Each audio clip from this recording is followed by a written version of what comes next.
arrête de suivre quelqu'un et deviens celui qu'on suit. Ça va pas être une vidéo divertissante. Par contre, je vais raconter une histoire. Et c'est pas pour être putaclic, mais ça va te faire gagner du temps. Parce que moi, c'est mis des années à comprendre. Et ça m'aurait bien servi, bien aidé de le ressentir, pas juste de le comprendre. Parce que je pense qu'on a dû me dire ça, mais des dizaines de fois, de mille manières différentes. Et je sais pas si c'est le fait de regarder cette vidéo qui, honnêtement, te fera tant gagner du temps. Parce qu'il faut le vivre pour le comprendre.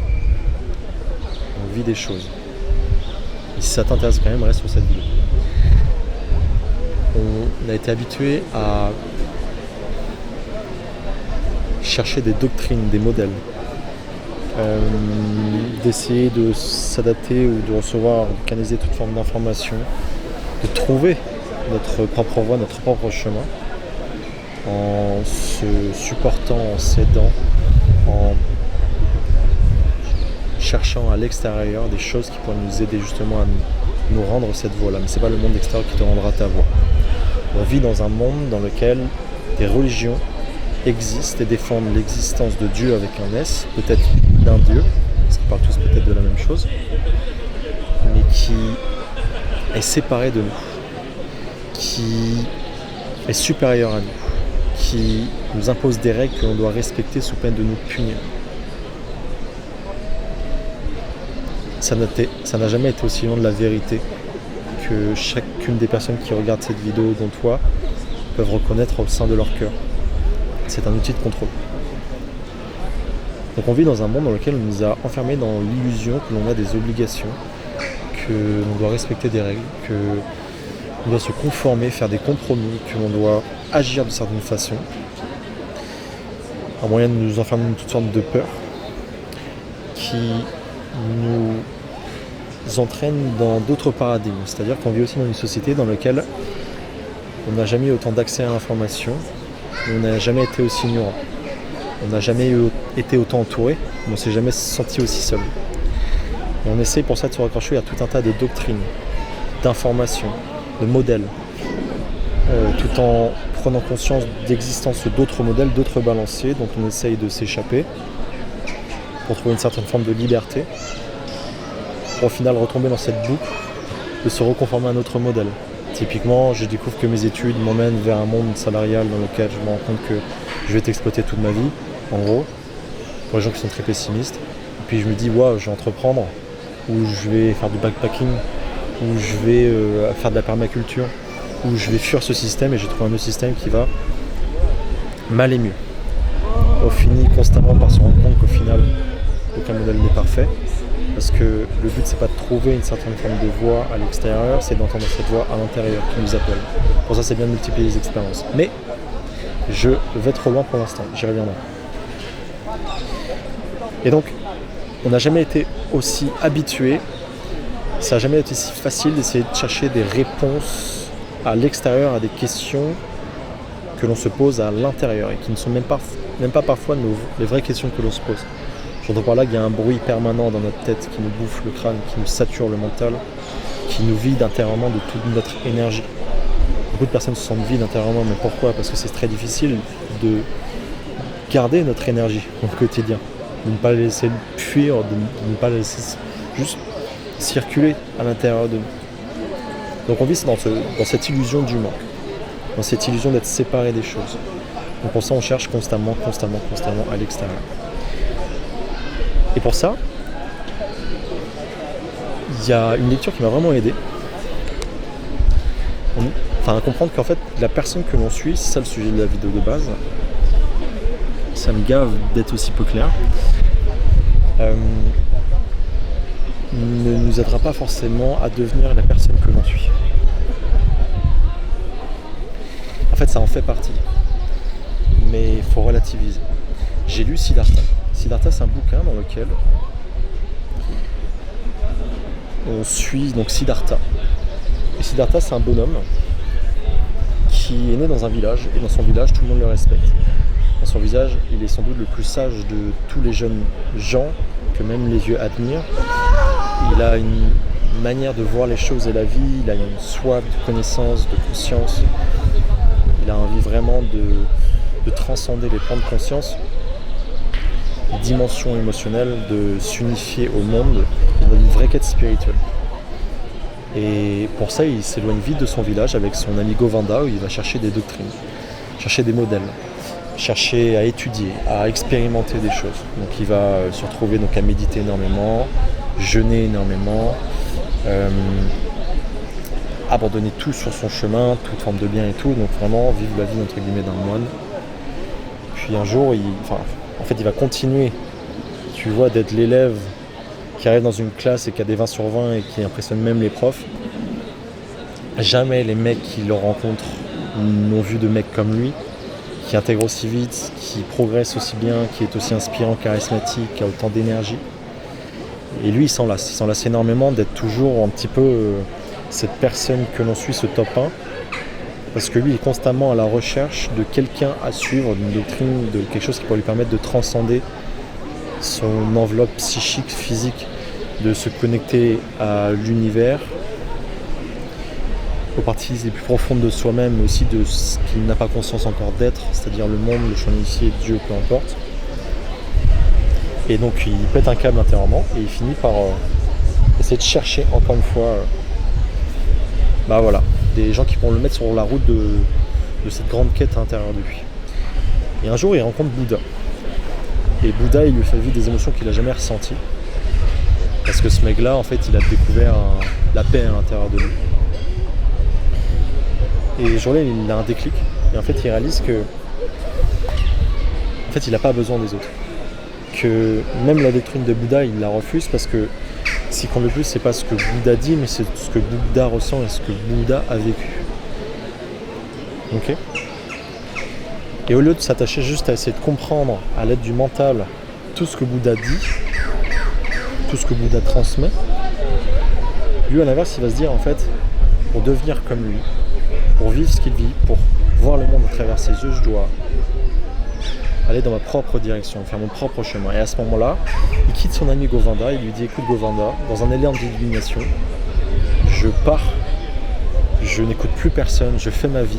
Je trouve la paix en moi, à l'intérieur de moi, par mes propres expériences. Et j'ai besoin de te laisser ici, de le faire seul. Govanda, lui, il va rester très coachable, le bon élève. Il va continuer donc, de suivre la doctrine de Bouddha. Et c'est là qu'il se sépare. Et en fait, pendant 20 ans, Siddhartha, ce qu'il va vivre, c'est une vie de débauche. C'est-à-dire qu'il va arriver avec rien, avec un niveau de conscience, de sagesse qui est déjà immense. Et tout ce qu'il va faire pendant des années, c'est sans se rendre compte déconstruire cette sagesse. Il va prendre conscience ou commencer à connaître en fait le plaisir charnel, le sexe, la drogue, l'alcool, l'argent, le commerce. Donc il arrive avec rien, il va finir par jouer énormément, avoir beaucoup d'argent, devenir riche, entretenu bien, vivre dans une certaine forme d'abondance à l'extérieur, à l'inverse d'avant, mais finir miséreux à l'intérieur. Il va avoir des envies de suicide, des sentiments de mal-être immenses, une sensation de ne pas comprendre pourquoi il a fait ce qu'il a fait, d'avoir l'impression de gâcher sa vie, passer par des périodes émotionnelles très profondes, avant de tout claquer de cette vie-là, parce qu'il n'a pas voyagé si loin finalement. Il s'est arrêté dans un village pendant 20 ans, avant de se rendre compte qu'il a vieilli, qu'il ne ressemble plus à rien, que ça ne lui va pas, que en fait, tout le monde autour de lui est malheureux, stressé, apeuré, divisé, dense, et il va errer dans sa déprime immense, dans sa dépression intense, dans son mal-être. Et un jour, il va atterrir dans un lac où il va se laisser à moitié mourir et il va recroiser Govanda de manière un petit peu hasardeuse. Il va le reconnaître tout de suite, Govanda ne va pas le reconnaître directement. Et il va voir quelqu'un de rayonnant, quelqu'un qui a suivi la doctrine du Bouddha pendant 20 ans, qui n'a pas fait de faux pas, qui a continué d'apprendre, d'évoluer. Il va se dire mais waouh, c'est magnifique. Il ne va pas regretter son choix. Mais quand on voit 20 ans plus tard ce qui est devenu Siddhartha par rapport à ce qui est devenu Govanda, tu te dis mais putain, pourquoi est-ce qu'il n'a pas... Je continue de suivre Bouddha. Qui à ce moment-là sur cette planète était plus sage que Bouddha? Tu vois ce que je veux dire? C'est comme un des 12 apôtres qui dit non Jésus, je ne suis pas ta voix. À cette époque-là, Jésus te dit de venir avec toi ou te prendre dans ses bras et tu dis non, je vais faire mon propre chemin avec un amour inconditionnel immense. Mais ça t'emmène là-bas. Là tu te dis j'ai raté quelque chose. Et pourtant, il va continuer de vivre sa vie et à travers toute sa vie de débauche, toutes ces réflexions profondes qu'il va avoir derrière, toutes ces rencontres qu'il va faire, toutes ces relations qu'il va avoir avec la nature, les choses, certaines personnes, l'eau, le monde, les expériences, à travers les 10 à 15, 20 dernières années, enfin suivantes, les prochaines années, après les 20 premières années, il va atteindre un niveau de paix intérieure, un niveau d'illumination qu'il n'aurait jamais pu découvrir en suivant une doctrine, en suivant un modèle, en écoutant une personne, en essayant de se conformer et d'appliquer sans comprendre, en attendant en fait que quelqu'un lui dise la phrase et que ça résonne dans son cœur. Et il va revoir Govardhan qui va finir par le reconnaître et qui va lui demander mais comment c'est possible, et qui va le considérer comme un autre Bouddha en fait. Et c'est ça un peu de la leçon d'histoire, c'est que finalement, d'un côté, la Siddhartha qui a vécu tous les vices du monde, qui a tout rencontré, qui s'est tué de l'intérieur avant de renaître, quelque part, qui a tout déconstruit, qui s'est ouvert à tout un tas d'expériences, et qui a fini à la fin de l'histoire, pas pendant toute l'histoire, mais pendant les 2 derniers chapitres de l'histoire, par découvrir des choses insoupçonnées sur le monde, sur lui-même, parce que ça lui est tombé dessus comme ça. Et d'un côté, tu as Govardhan, qui a essayé toute sa vie de cacher sa propre frustration de ne pas comprendre avec le cœur, avec le corps tout entier, de ne pas traverser ce que ça fait de se sentir vraiment en paix à l'intérieur de soi-même, avec le monde, de faire l'expérience de l'unité, les choses. Et en fait, ça fait vraiment partie de ce que je veux vous dire. Soyez Siddhartha et soyez pas Govardhan. Si tu veux devenir Dieu, tu ne peux pas le devenir sans agir comme lui. Et je reprends ce que je disais au début de la vidéo, mais on vit dans un monde dans lequel c'est devenu tellement facile de scroller, de baiser son cerveau à écouter tout un tas de personnes qui ne nous aideront pas à vivre à l'intérieur ce que l'on pense ne pouvoir vivre qu'avec l'extérieur. L'idée, c'est pas de se couper du monde, justement. Ce serait comme Govardhan, se dire qu'il y a des choses qui ne doivent pas être vécues, qui ne valent pas la peine d'être écoutées. On vit dans un certain nombre de divisions, de jugements par rapport au monde, du coup s'enfermer que dans sa bulle. Et c'est de relativiser, de comprendre que justement toutes ces expériences que tu vis, toutes ces choses que tu fais là maintenant, mon tel est en surchauffe totale. Tout ça, ça a un putain de sens. Et je le dis vraiment, avec le cœur ce gros mot. C'est que tu relativises trop. Tu cherches à prévoir dans ton avenir ou dans ton présent, à partir de ton passé, chercher ce qui pourrait être la cause d'une conséquence positive dans ta vie. Sentir mieux, avoir quelque chose, faire des trucs qui te plaisent, te sentir à l'intérieur d'une certaine façon. C'est pas toutes ces expériences qui comptent, c'est ton rapport à ces expériences qui compte. Toutes ces interactions avec l'extérieur, elles doivent être minutieusement ressenties, analysées, pas interprétées. Tu interagis avec le monde et vous êtes dans une grande bulle. Tu es peut-être le 1% de ce monde, mais les 99% restants te donnent peut-être l'impression d'être à l'extérieur de toi, mais tu es la bulle en fait. Tu es la bulle et tout ce qui existe à l'extérieur de toi font partie de toi et ont seulement pour but de te faire vivre l'expérience de ce que tu es sous bien des façons, de te faire vivre à travers un spectre d'émotions qui ne comporte pas des émotions bien ou mauvaises, mais qui comporte un lot d'émotions calibrées sur certaines fréquences qui t'enferment dans des champs de possibilités différents. Toutes ces émotions méritent d'être accueillies, acceptées, chéries, reconnues, pour pouvoir leur permettre de te traverser. Parce que ce qui se passe jusqu'ici dans ta vie, c'est la raison pour laquelle peut-être jusqu'aujourd'hui tu as l'impression d'être séparé de toute cette forme d'expérience, c'est que tu vis trop dans ta tête. Trop dans ta tête parce que toutes ces émotions-là, tu n'es pas capable de les... Tout ce que tu vis génère des émotions qui créent des sentiments que tu n'es pas capable de regarder avec le cœur. Tu vis littéralement dans un paradigme de stockage. C'est-à-dire que au lieu de faire circuler ces sentiments, cette énergie, de reconnaître toutes ces sensations, tu les mets à les juger. Parce que dans ta vie, tu as cherché tout un tas de modèles, de doctrines, de gens qui t'ont dit de l'extérieur, la vie c'est comme ça. Tu vis dans un monde dans lequel en fait des religions t'ont dit que tu es séparé de Dieu, que Dieu c'était quelqu'un qui allait te punir, que peu importe. Tu vis dans une société dans laquelle en fait cette construction sociale et spirituelle existe dans toute forme d'éducation, de transmission, de conditionnement. Donc c'est comme ça que tu vis, mais du coup tu te sépares pas et tu t'attaches à toute forme. Je vais finir mes phrases, tu te sépares pas de ces choses auxquelles tu t'attaches et qui te font te sentir lourd et qui t'empêchent littéralement de faire l'expérience de ce que tu es sans jugement, avec beaucoup plus d'amour.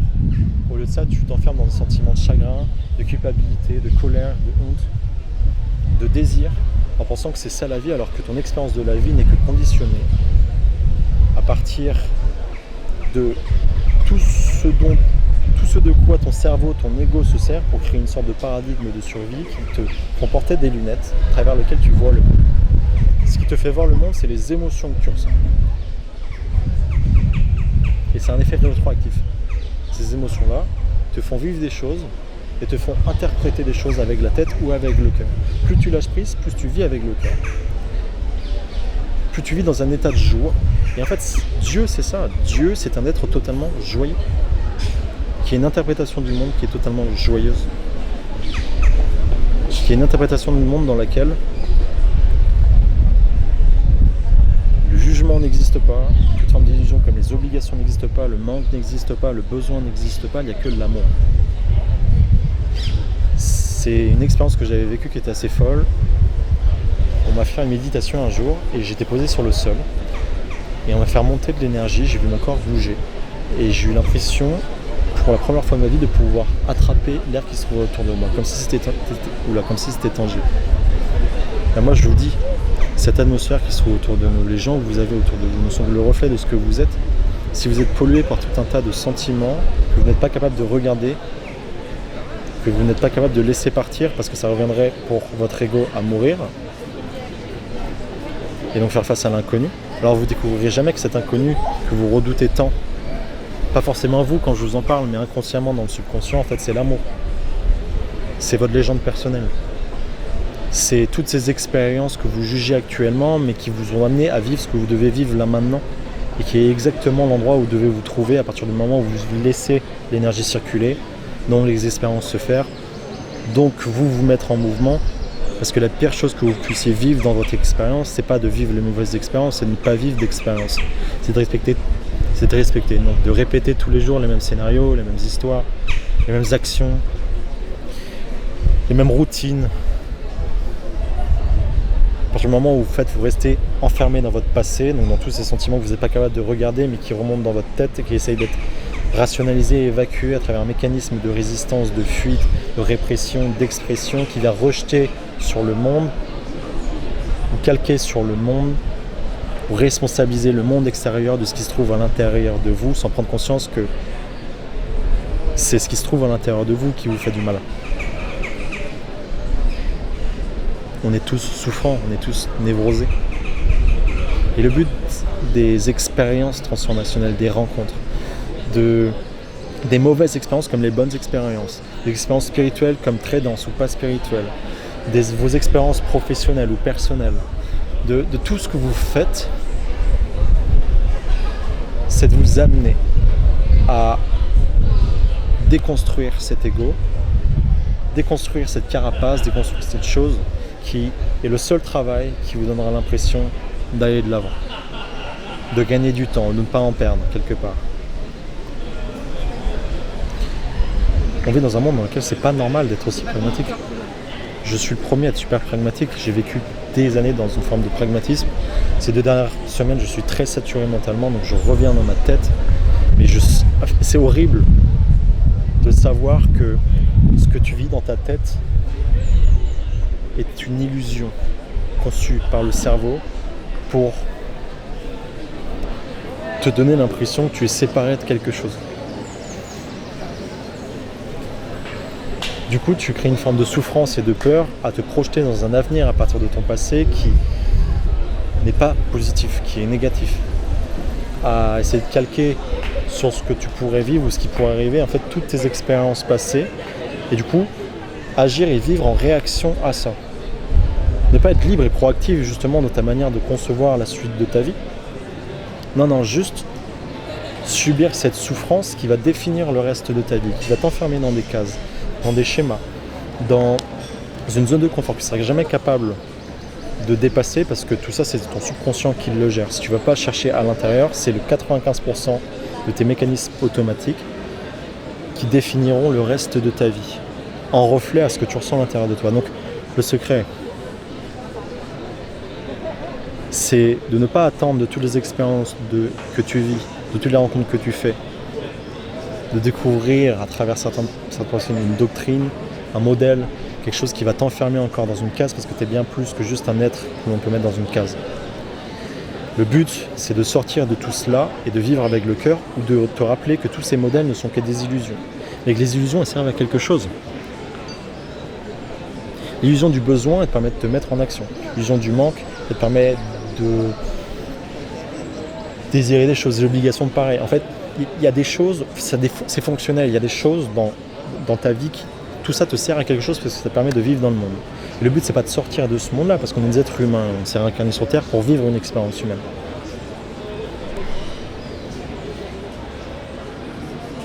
Mais si tu oublies que ce sont des illusions, tu souffriras de ton ignorance.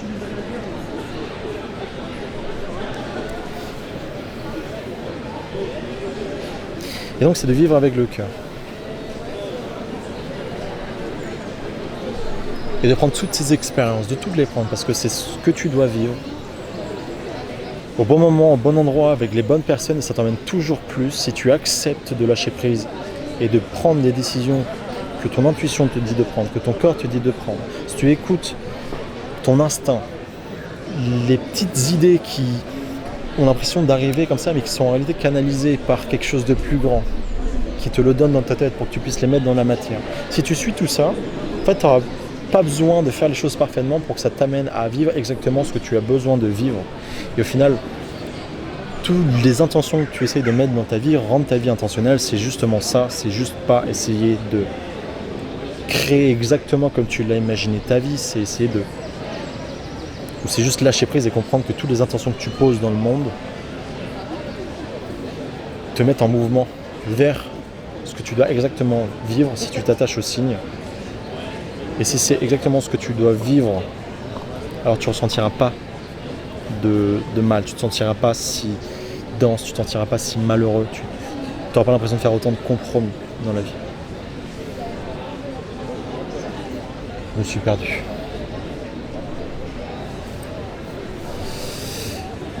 Dieu, c'est ça.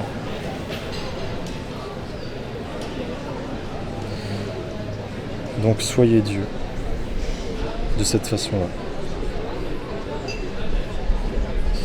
Je voulais dire un dernier truc. Je sais plus.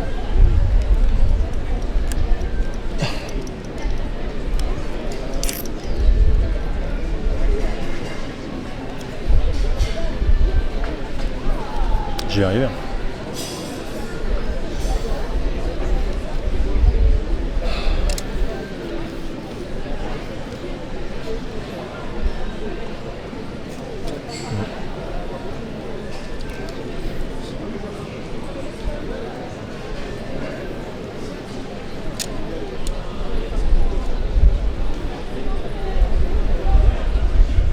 Oui, c'est ça. C'est le plus important finalement. Pour atteindre cet amour dans toutes ces expériences, se lâcher prise, c'est juste se comprendre et la connaissance de soi, elle est importante. Tu pourras essayer d'utiliser ton corps, ton mental, ton cœur si possible pour essayer de faire toutes sortes de choses à l'extérieur pour essayer d'aller mieux. Le seul travail que tu as à faire, c'est de regarder ce qui se passe à l'intérieur de toi, mais c'est pas facile. C'est pas facile. C'est pas possible même pour certaines personnes. Ça demande un déclic, une réalisation si immense, si grande. Si tu coupes pas le mental, tu pourras jamais y arriver. Et il y a des pratiques qui pour ça servent à quelque chose. Pour moi, le breathwork, par exemple, ça a changé beaucoup de choses.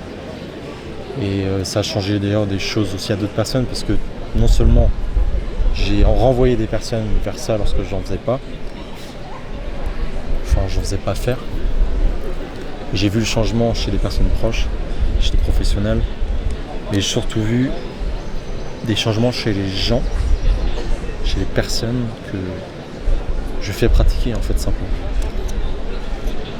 Parce que le breathwork c'est quoi? C'est une méditation très puissante, qui n'est pas du tout une méditation, mais au moins ça parle à la plupart des gens, qui grâce au pouvoir du souffle va te permettre d'atteindre des états de conscience modifiés, de modifier la chimie de ton corps et de couper le mental pour réguler le système nerveux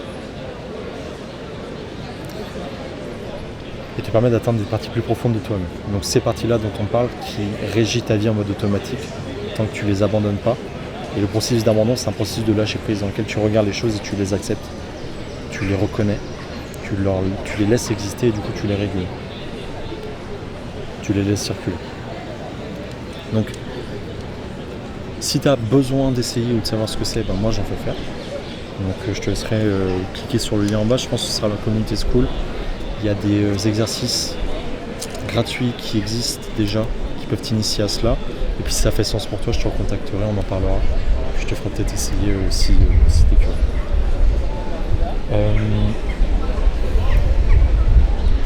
Qu'est-ce que je voulais dire d'autre? Je sais plus. C'est dingue le 2D, c'est si peu clair. Alors.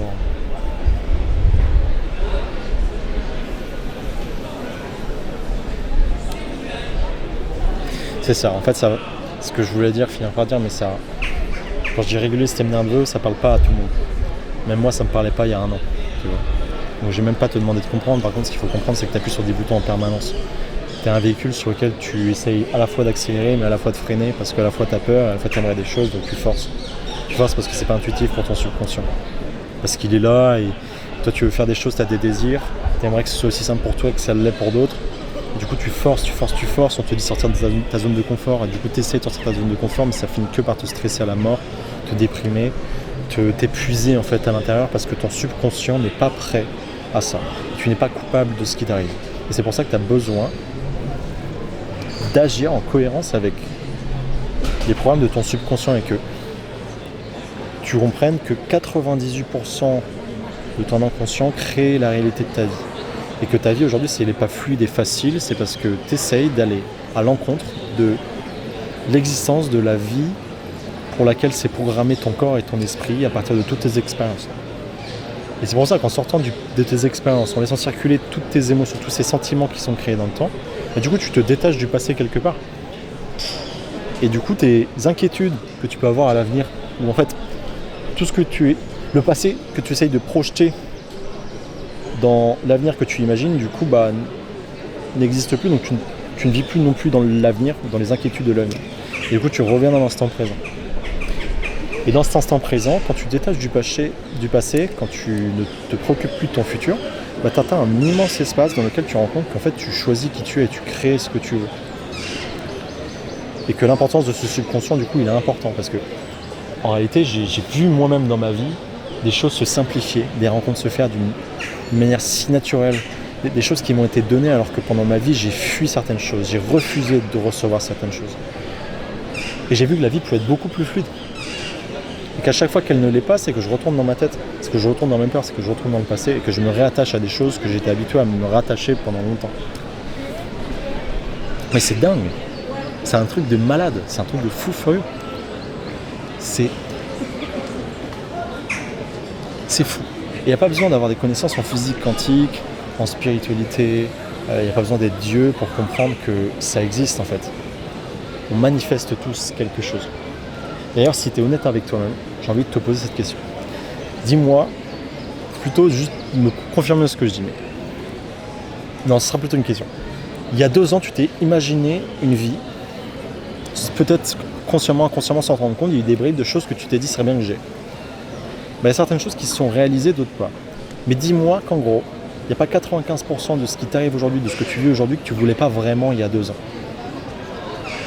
Je ne parle pas de ce que tu croyais vouloir, je parle de ce que ton corps voulait vraiment, de ce que tu as vraiment demandé au plus profond de toi-même et que tu as répété tous les jours. Ce que tu pensais mériter. C'est-à-dire que des fois tu veux des choses, mais des fois tu ne t'autorises pas à vraiment vouloir des choses. Et du coup, c'est pas vraiment ce que tu veux. C'est ce que tu crois vouloir. Mais en vrai, est-ce que c'est pas cohérent que tu sois là? Mais en fait, si, et tu vois, je ne reconnaissais pas du tout les gens qui disent moi je manifeste ma vie, mais en fait c'est ça. Moi il y a 2 ans, je m'imaginais après ma prépa, être dans une entreprise qui me permet de voyager, avoir un table dans lequel je fais de la gestion de projet, dans lequel j'ai du temps, je gère ça comme je veux, de faire des rencontres de fous, de voyager partout dans la France. Ça j'avais beaucoup imaginé, dans lequel j'avais l'occasion de voyager beaucoup plus. J'avais plein de choses, tu vois, factuellement que j'avais imaginé, mais sans mettre plus d'intention. J'ai eu une alternance qui me permet de voyager en France. J'ai rencontré des personnes exceptionnelles, ma vie est devenue beaucoup plus physique. J'ai participé à des événements, j'ai créé des événements, j'ai accompagné des gens. Là aujourd'hui, des choses se mettent en place. La seule raison pour laquelle j'ai l'impression des fois de stagner, c'est parce que je ne remets pas à jour ma vision des choses. Mais il faut que tu te dises qu'en fait, c'est quantique. C'est physique même, c'est normal. Et si tu responsabilises vraiment le monde et que tu continues de rester dans ce paradigme de responsabiliser ce qui t'arrive, de ne pas te responsabiliser de ce qui t'arrive, de penser que ça vient de l'extérieur ou que toi t'as pas le droit ou la chance ou le truc de vivre ça, en fait tu vas te fermer vraiment à ton pouvoir de création. Nous sommes des êtres créateurs et Jésus était un être créateur, Dieu est un être créateur et Dieu est en toi, donc tu es co-créateur de cette expérience que tu es en train de vivre. Et je reste vraiment sur ce mystère parce que j'ai pas passé mon temps à l'expliquer parce que j'ai pas toutes les connaissances du monde, même si j'ai dû commencer à faire pas mal de bouquins là-dessus, mais je m'attache trop aussi aux connaissances que j'ai et je ne vis pas les choses à l'intérieur, donc là mon cœur me dit de pas de l'expliquer vraiment et de te dire que dans le monde, les arbres que tu vois c'est pas vraiment des arbres, les gens que tu vois c'est pas vraiment des gens, l'herbe sur laquelle tu marches c'est pas vraiment de l'herbe. Il y a l'infiniment grand, il y a ce qui est newtonien, toutes les conceptions, les lois universelles qu'on essaie de décrypter, de décrire, les lois de la gravité, tout ça qui existe l'infiniment grand. Mais l'infiniment grand est relié à l'infiniment petit. Et quand tu vas dans l'infiniment petit, tu réalises que tout ce qui se trouve autour de toi, c'est des atomes et de l'énergie. C'est Einstein qui l'a découvert il y a 100 ans. E est égal à mc2. La masse de quelque chose fois sa vitesse est égale à son énergie. C'est-à-dire qu'il y a l'énergie dans chaque élément de matière. Et si on se rend compte de ça, on se rend compte que scientifiquement, on est tous connectés. Mais c'est rien par rapport à tout ce qu'on a découvert aujourd'hui. L'intrication quantique, il y a des choses qui, en dehors de toute conception d'espace, sont capables de réagir de la même façon. Le temps n'existe pas et l'espace est infini. Ça aussi, c'est notre illusion. Bref, c'est fascinant, il y a plein de choses à découvrir. Plus tu découvriras de choses comme ça, mais plus tu le découvriras à partir de toi-même, avec ton cœur, avec des supports, des trucs comme ça, mais sans essayer de te conformer à certaines choses, juste en essayant de te les approprier en fait. Dans ce monde-là, dans lequel on ne s'approprie plus rien, plus tu te rendras compte de ça, et plus ce sera facile pour toi d'utiliser les lois sous-jacentes. Sans quitter le monde. Non, dans ta propre expérience. J'arrête.